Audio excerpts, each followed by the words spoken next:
Hello guys, আপনারা কেমন আছেন? আশা করি ভালো আছেন। তো এবার আমি কুশাল লাগাচ্ছি 2 বিঘা মাটি। ঠিক আছে, এই যে এটা দেখতেছেন, এগুলো সবগুলো চারা, এগুলো চারা। এটা তো চারা করব আমি, এটা তো চারা করব। আর ওইটাতে আমার বাবা কাজ করতেছে নিচের গইগুলাতে, এগুলাতে কুশাল লাগাবো আমি। আপনারা দাঁড়ান, দেখে আসি ওইটা, ওইটা দেখে আসি।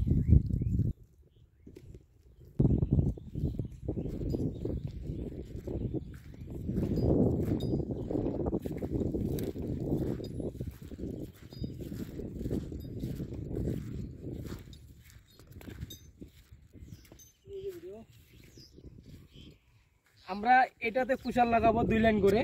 এটাতে এই পাশে থাকবে 1 লাইন, এই পাশে থাকবে 1 লাইন। আর এটাতে আমরা উসুল আবাদ করব।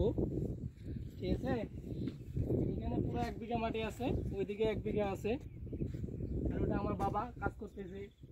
অনেক কষ্ট, কুশালের মানে ফসল করতে গেলে অনেক কষ্ট করতে হয়। পুরা 6 থেকে 7 মাস কষ্ট করতে হবে, তারপর ফলন। কি হবে না হবে জানি না, আপনারা সবাই আশীর্বাদ করবেন আমরা যদি ভালো করে ফলনটা করতে পারি। ধন্যবাদ। আমরা এগুলো চারা করছি বীরগঞ্জ ভাদুরিয়া থেকে নিয়ে এসে।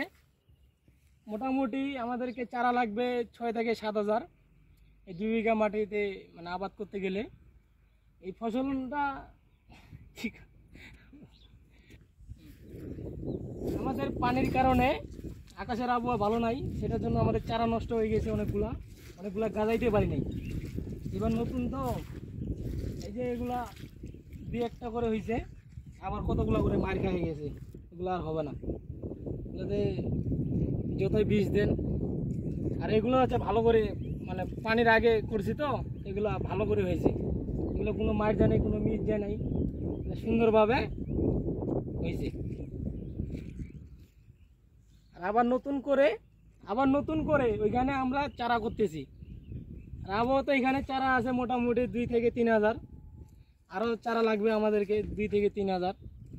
দেখি পাচ্ছি কি না। আমরা এখানে কিছু চারাগুলা গাজাইতে পারি নাই বোঝায়, মানে বিষ আমরা ব্যবহার করতেছি এটা পোকার জন্য।